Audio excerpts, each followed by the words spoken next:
para poder sobrevivir. Ahí sí. Habíamos visto la clase pasada, habíamos quedado los organismos pluricelulares, ¿no es cierto? Todas estas explicaciones, chiquillos, que se hacen son en base teórica, o sea, no tenemos muchos antecedentes de cómo realmente ocurrieron las cosas, porque la mayoría de estas especies está extinguida o desaparecida. Por lo tanto, lo que han hecho los investigadores, los científicos en general, es generar una idea de cómo se produjo esta masificación de seres vivos a nivel del planeta. Ahí anda mi gato saltando el techo. Y todas estas teorías, obviamente, están en estudio. Puede ser que en un par de años más se rebatan o se cambien por otras. Por lo tanto, este es un conocimiento científico que está siempre en innovación, ¿ya? O sea, siempre está cambiando. Por lo tanto, lo que yo les estoy diciendo ahora puede ser que dentro de 10 años más sea algo totalmente distinto y nos encontremos con otros antecedentes. Entonces, estábamos hablando de que los organismos pluricelulares, o sea, todos aquellos que tienen más de una célula o más de dos, se formaron, ¿no es cierto?, por relaciones simbióticas. Acuérdense que una relación simbiótica se establece cuando dos organismos o dos células viven juntas, intercambian material, intercambian energía, y eso les permite adaptarse y sobrevivir al medio ambiente. Ahora se supone que nosotros, los animales, las plantas, los hongos, etcétera, todos fuimos evolucionando por esta relación simbiótica que se produjo en distintos tipos de células, ¿ya? Por lo tanto, estas relaciones simbióticas dieron origen a las primeras colonias. Las colonias son agrupaciones celulares donde cada una coopera con otra, ¿no es cierto? Donde los grupos celulares que están viviendo juntos cooperan entre sí y obtienen beneficios entre todos. Esta es una interacción ecológica que aún se mantiene hoy en día. Hay muchos organismos que viven en colonia y ese vivir juntos, digamos, les ayuda a sobrevivir y a obtener alimentos, nutrientes, ocupar un hábitat, etc. Por lo tanto, la simbiosis es un proceso que nosotros observamos actualmente en relaciones, por ejemplo, entre algunas algas y hongos formando un líquen. Y ahí tenemos una relación que se puede utilizar para explicar el origen de los organismos pluricelulares. Entonces acá, por ejemplo, tenemos colonias que existen actualmente. Estas son colonias acuáticas de plancton que habitan en los océanos, donde ustedes pueden ver aquí varias células que se agrupan y viven en colonias. Esta es una colonia celular, ¿ya? Entonces, como estas colonias se hicieron dependientes unas de otras, estas células que vivían juntas se hicieron dependientes unas de otras, empezaron a formar los primeros tejidos y después de formar los primeros tejidos, ¿no es cierto?, dieron origen a los primeros órganos. Entonces, cuando aparecieron los primeros órganos, estos se transformaron ya en seres complejos. Por lo tanto, cuando se transformaron en seres complejos, aumentaron de tamaño, o sea, crecieron y pudieron diferenciarse en un sistema de órganos diferente. Entonces, estas células que en un origen vivían juntas, después se especializaron en una función específica dentro de la colonia, como en células, por ejemplo, de transporte, células de relleno, células de protección, etcétera, dando origen a los organismos pluricelulares como nosotros. Entonces, la multicelularidad, que es una palabra medio complicada, hizo que los seres vivos se hicieran más complejos, ¿no es cierto? Se hicieran mucho más diversos y que formaran nuevas estructuras. Esta complejidad biológica, entonces, entre estas células primitivas y las nuevas células que se fueron diferenciando, permitió la evolución, ¿no es cierto?, de estos seres vivos y hacerse más sofisticados, o sea, hacerse más complejos y biológicamente mucho más eficientes. Ahora, acuérdense que la eficiencia biológica está dada por la capacidad de los seres vivos para reproducirse. Esa es una de las eficiencias biológicas. Y esa eficiencia biológica entonces permitió que estos individuos se adaptaran a su ecosistema. Y los primeros pluricelulares que existieron y que todavía existen fueron un grupo de protozoarios, protoctistas, ¿ya? Que junto con restos de eucariontes unicelulares constituyeron organismos simples que después se especializaron en un grado de complejidad. Acá está una de las algas más primitivas que existe, ¿no es cierto? Que se ha comprobado que su existencia tiene miles de millones de años y que fue de los primeros organismos pluricelulares que existió. Gracias a estos pluricelulares que se originaron en un comienzo, que fueron de tipo vegetal, acuérdense, fue que aumentó la cantidad de oxígeno en la atmósfera. Por lo tanto, estos organismos fotosintéticos fueron los que permitieron el desarrollo de la vida en el planeta, chicos. Por lo tanto, si no hubiesen existido las algas en un origen o los vegetales en un comienzo, ningún otro animal podría haberse desarrollado, ni siquiera los hongos. O sea, habríamos quedado solamente en una simiente unicelular de organismos simples, pero gracias a la adaptación a vivir en comunidad de las células, a hacer simbiosis y más encima la fotosíntesis que estaba liberando oxígeno, apareció el primer organismo, ¿no es cierto?, pluricelular complejo, que es muy famoso actualmente, que se llama LUCA. LUCA, que es parecido a este que está aquí, que apareció en Hawái, que es una zona de Estados Unidos. Este LUCA primitivo existía junto a fumarolas de agua caliente y podía sobrevivir a lugares extremos o lugares, ¿no es cierto?, muy inhóspitos para sobrevivir. Pero se supone que este LUCA, ¿no es cierto?, que es el último antepasado común de todos los seres vivos que existen en el planeta, tenía esa capacidad de sobrevivencia a ambientes muy tóxicos y ambientes, ¿no es cierto?, que no eran los más adecuados. De hecho, LUCA es teórico. Me refiero a que LUCA en sí no existe actualmente, porque se supone que este antepasado común fue el que dio origen a todos los demás seres vivos, ¿ya? Y por lo tanto, este LUCA fue el que permitió la aparición de los primeros animales y de los hongos. Y por último, los últimos que aparecieron fueron las plantas que nosotros conocemos actualmente.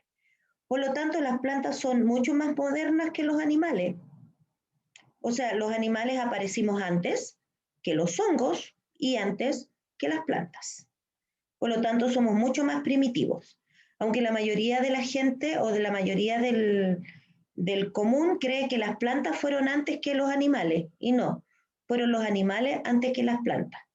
¿Por qué? Porque las plantas son estructuras complejas.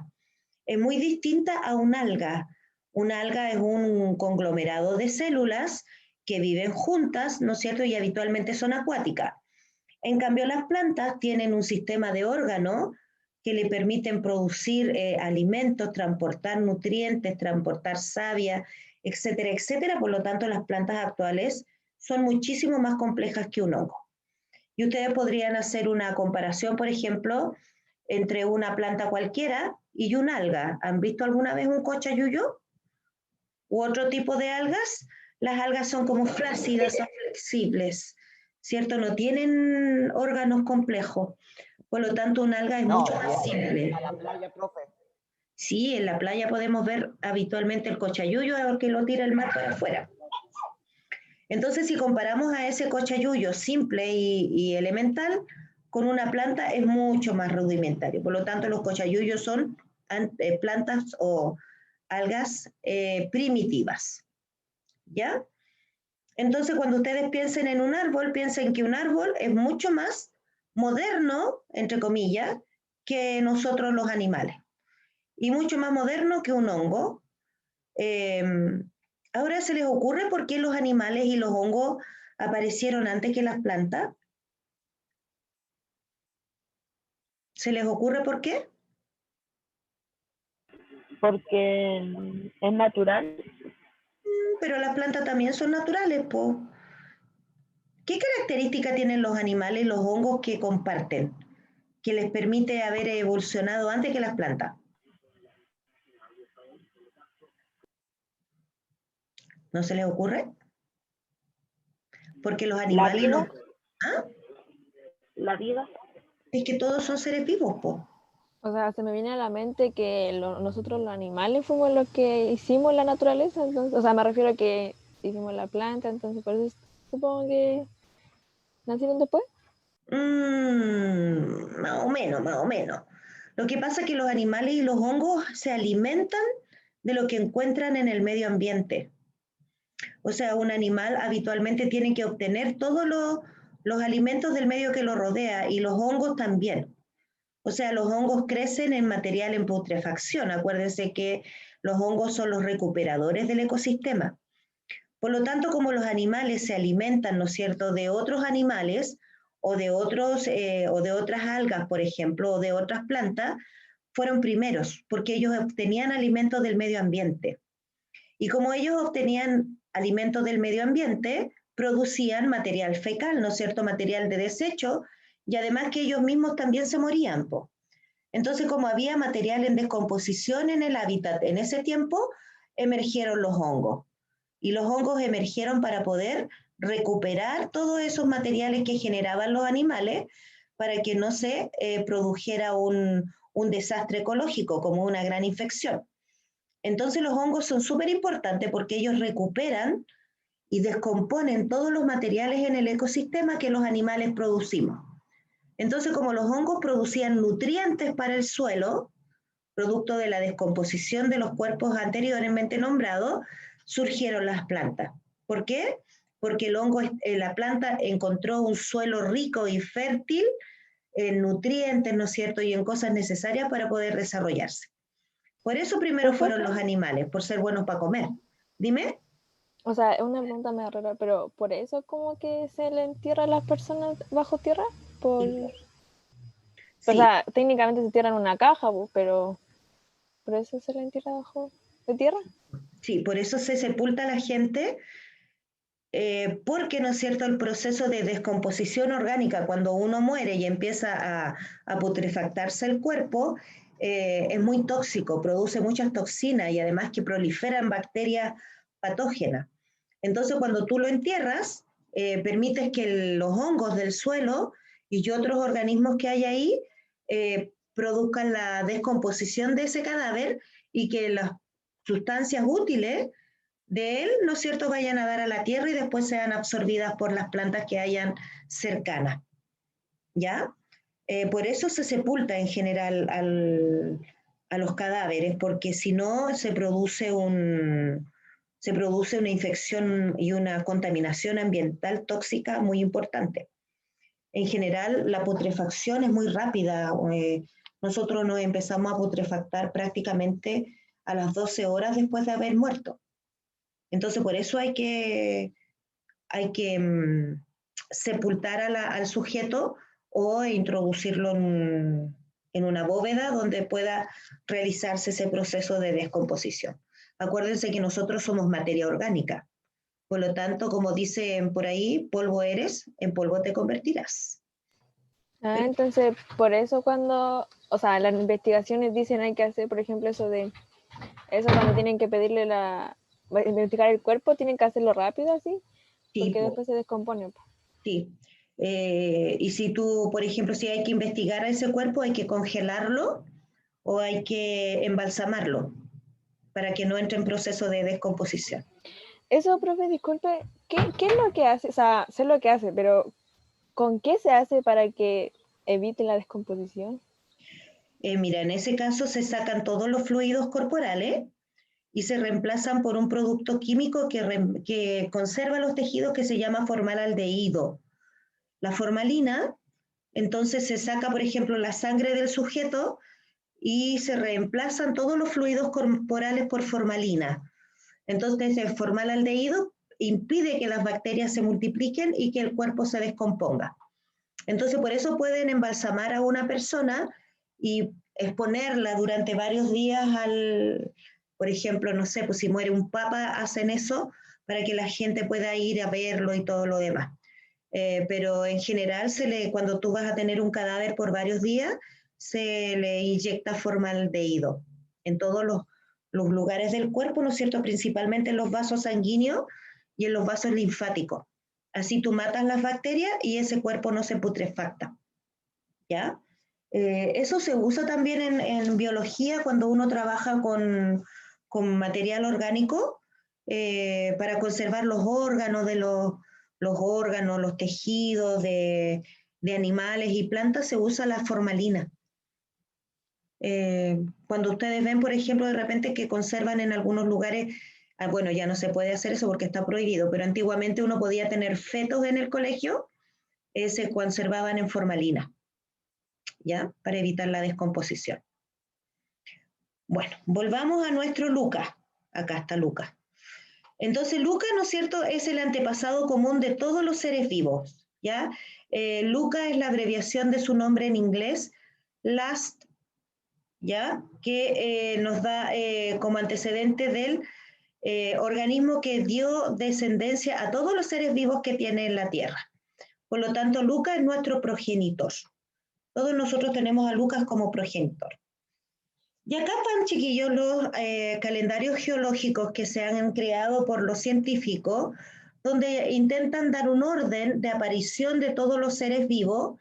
Acá, ¿no es cierto?, estamos en el inicio de la Tierra, con la explosión, ¿no es cierto?, del Sol que dio origen a la Tierra. Aquí está la Tierra en forma incandescente, los efectos que sufrió la Luna también con los meteoritos que afectan el funcionamiento de la Tierra, especialmente, ¿no es cierto?, con las mareas. Ahora que estamos con Luna, por ejemplo, algunos se sienten medios incómodos. Entonces, los primeros organismos que aparecieron, ¿se acuerdan?, fueron los procariotas o los probiontes, células sin núcleo, y después de ellos apareció la brillante fotosíntesis. Súper importante la fotosíntesis para nosotros. Gracias a la fotosíntesis, entonces, aparecieron los organismos eucariotas, cuando se empezó a acumular el oxígeno en la atmósfera, y, ¿no es cierto?, con la aparición de los eucariotas ya teníamos una diferenciación más grande de organismos. Después de los eucariontes aparecieron las primeras bacterias que existen hasta actualmente, los protozoos o animales microscópicos, y después aparecieron las esponjas, que son unos animales acuáticos que después les voy a mostrar una fotito, y el reino fungi, o sea, aparecieron los primeros animales, las esponjas por si acaso son animales, y los hongos. Un poquito más evolucionados son los corales, que también son animales, que habitan principalmente en las zonas tropicales. Súper importante para el planeta los corales, chiquillos, porque ellos son los que producen la mayor cantidad de oxígeno y albergan la mayor cantidad de flora y fauna en los océanos. Si se llegasen a extinguir los corales, tendríamos una catástrofe ecológica, ¿ya? Y después tenemos en la explosión cámbrica, de la que hemos hablado antes, cuando hubo una gran acumulación de oxígeno en la atmósfera, y eso permitió que los seres vivos pudieran evolucionar, ¿no es cierto?, y emanciparse en el proceso de evolución. Entonces, en la explosión cámbrica aparecieron las medusas, que son los seres vivos, entre otros de los más antiguos, los crustáceos, o sea, los cangrejos, los equinodermos, o sea, las estrellas de mar, los erizos, y los moluscos, como las almejas, ¿no es cierto?, los choritos y otros. Después aparecieron los miriápodos, que son una especie de gusanos marinos, los arácnidos, como las arañas y los alacranes, los gusanos, como las lombrices de tierra, y los artrópodos, que corresponden a todos los insectos. ¿Yo? Después aparecieron los tetrápodos, que corresponden a todos los anfibios, insectos, anfibios, que fueron ya de origen terrestre. Acá también aparecieron los primeros peces vertebrados, o sea, peces que tienen huesos, y una gran explosión de los tiburones, que a pesar de que los tiburones son animales primitivos porque no tienen huesos, tienen solamente cartílago, aparecieron un poquito después que los peces vertebrados. Y estos se supone que aparecieron porque aparecieron estos peces vertebrados, que estos se los comen. Después aparecieron los insectos que vuelan, como las hermosas libélulas y mariposas, y posteriormente los reptiles y dinosaurios. A partir de los reptiles y dinosaurios, ¿no es cierto?, evolucionaron las aves, como el Archaeopteryx, que es una ave primitiva. Con la extinción de los dinosaurios evolucionaron los mamíferos, Si estos dinosaurios no se hubiesen extinguido, nosotros habríamos quedado hasta ahí nomás.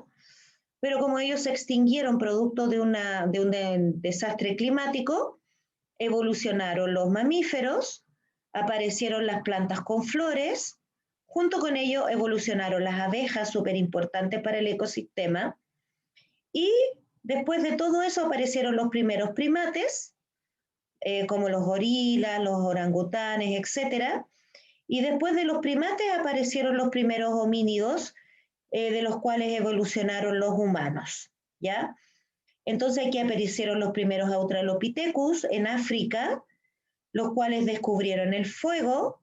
Con la aparición del fuego, los humanos evolucionamos a los Homo sapiens, que fueron los neandertales y los cromañones, y cuando desarrollamos la escritura, nos desarrollamos nosotros en Homo sapiens sapiens, que somos los actuales.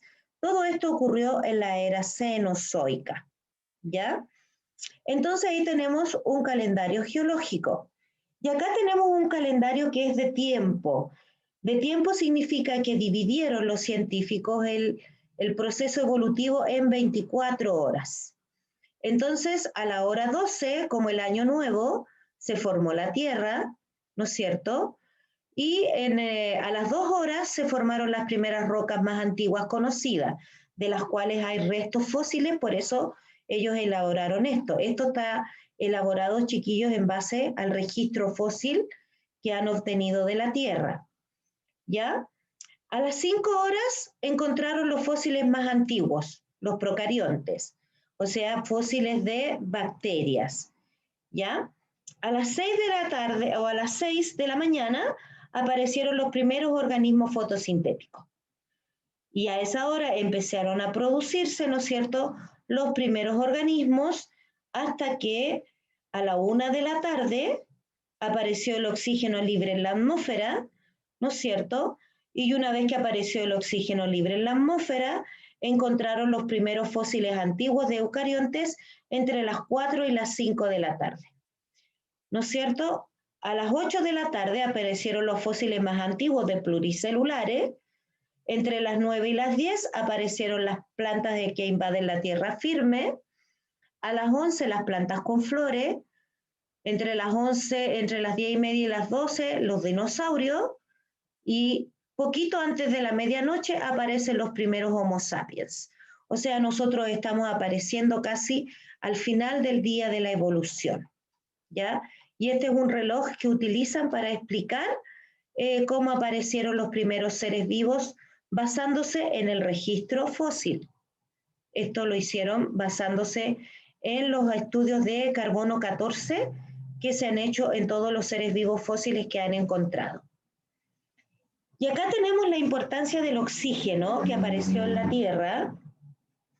Y acá tenemos, ¿no es cierto?, al comienzo del tiempo esta línea punteada representa la cantidad de dióxido de carbono en la atmósfera y la línea continua nos indica la cantidad de oxígeno en la atmósfera.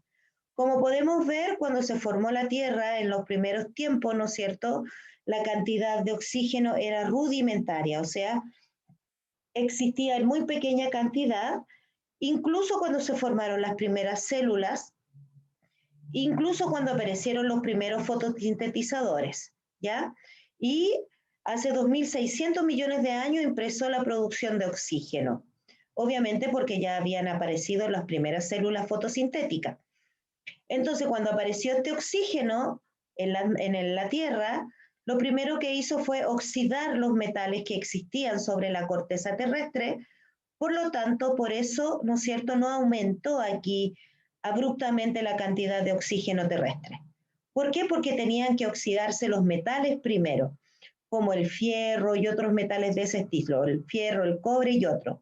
Una vez que se oxidaron los metales terrestres, recién el oxígeno se empezó a acumular en la atmósfera. ¿Ven ustedes aquí? ¿Y qué pasaba con el dióxido de carbono? Obviamente, producto de la combustión terrestre, había una alta cantidad de dióxido de carbono que empezó a descender o empezó a disminuir cuando aparecieron los organismos fotosintéticos. ¿Por qué? Porque estos sujetos usaban el dióxido de carbono para hacer fotosíntesis.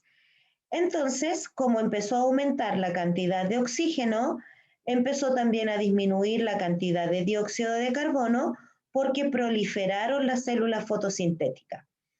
Y aumento masivo, ¿no es cierto?, de organismos aeróbicos fue aproximadamente hace unos 1.000 millones de años. ¿Por qué? Porque estos organismos empezaron a usar el oxígeno para sus procesos aeróbicos. Acuérdense que aeróbicos son todos aquellos organismos que viven en presencia de oxígeno. Entonces, al aumentar el oxígeno terrestre, ustedes pueden ver, aparecen los organismos eucariontes fotosintéticos, o sea, aquí ya aparecen las primeras algas, y aumentando la cantidad de oxígeno en la atmósfera, aparecen los primeros organismos pluricelulares, como plantas y animales. ¿Por qué? Porque hubo una explosión de oxígeno atmosférico. Junto con eso, disminuyó el dióxido de carbono, que ustedes saben que es veneno. Por lo tanto, al disminuir la cantidad de dióxido de carbono, también, ¿no es cierto?, esto permitió el desarrollo de los organismos animales. Nosotros, acuérdense que en presencia de dióxido de carbono morimos. Por lo tanto, al bajar la cantidad de dióxido de carbono, ya el ambiente fue menos tóxico, menos maligno. Por lo tanto, ahí pudieron proliferar, acá ustedes ven, los organismos multicelulares, los primeros vertebrados, ¿no es cierto? O sea, los seres vivos con huesos. Y acá estamos en la actualidad, donde la cantidad de dióxido de carbono es menor en la atmósfera.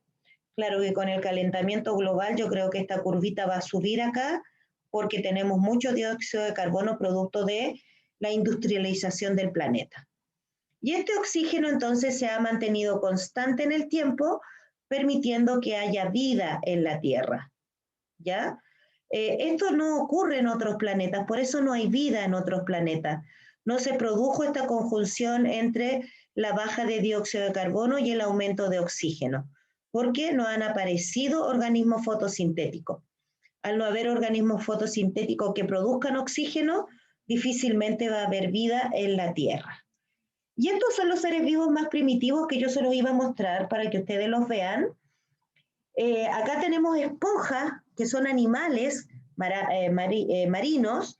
Ustedes pueden ver el tamaño de esta esponja en comparación con un buzo, y tienen estas esponjas de vida 600 millones de años.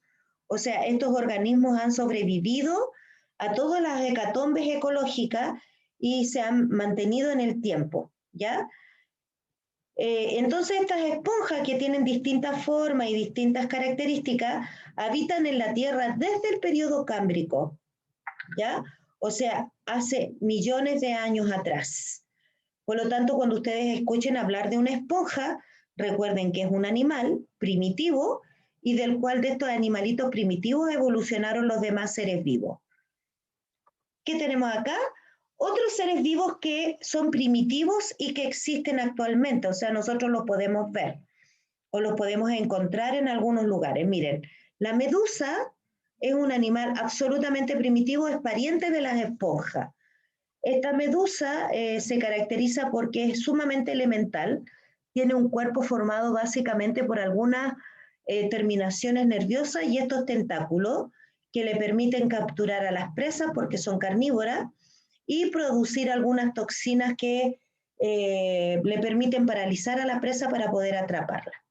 En la playa, si van a la playa alguna vez y se encuentran con una medusa, ni se les ocurra pisarla porque si no los va a urticar. Este es un nautilus, que es un molusco primitivo, ¿no es cierto? De los primeros moluscos que existieron en la Tierra, él todavía existe, ¿ya?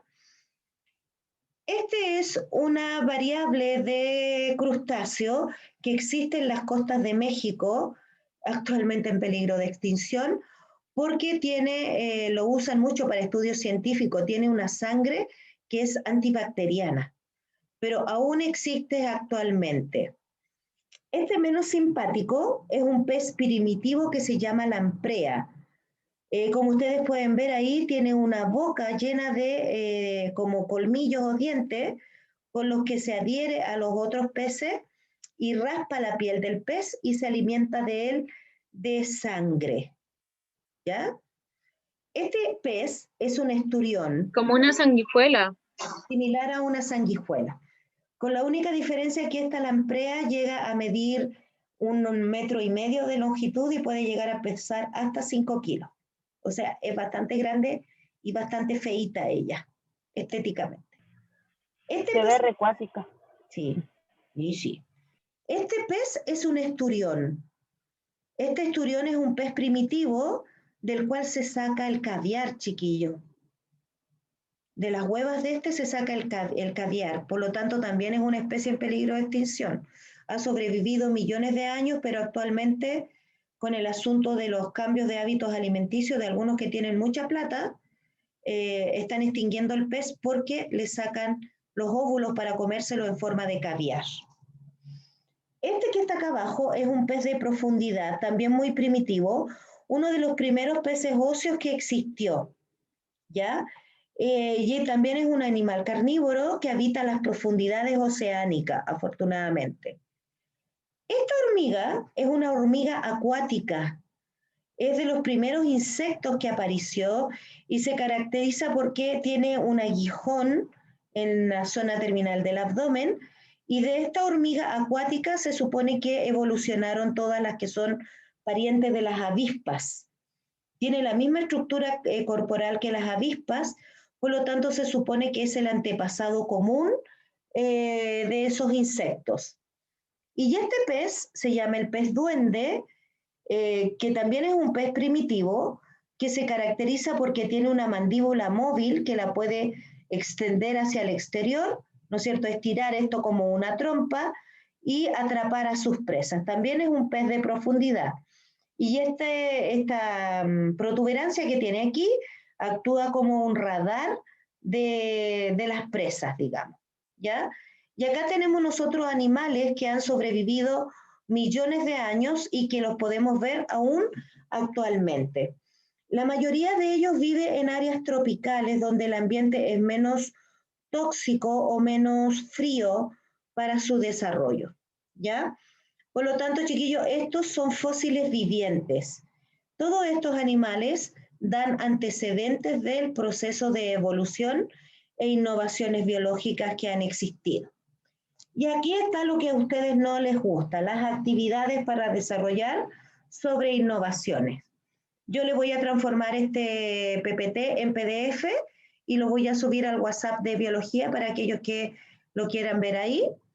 Entonces aquí yo les puse una serie de innovaciones biológicas que ustedes van a ordenar según su conocimiento y deducciones y justificar. O sea, ustedes, yo las tengo acá todas desordenadas, ustedes las ordenan en orden de aparición y justifican por qué la pusieron donde la pusieron.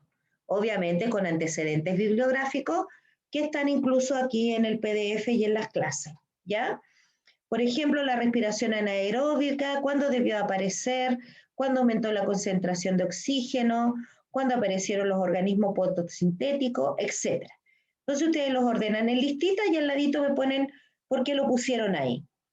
Y en segundo lugar, lo ordenan en el calendario geológico, como los que yo les mostré, cómo se relaciona eso con las condiciones ambientales que existían en la época, las consecuencias en la evolución y diversidad de la vida, porque han sido importantes para los seres vivos actuales, y qué modificaciones corporales han permitido su adaptación a la vida terrestre y de los seres vivos. ¿Ya? Por lo tanto... ¿Tiene fecha de plazo? Obviamente, habitualmente se da 15 días de plazo para desarrollar las tareas.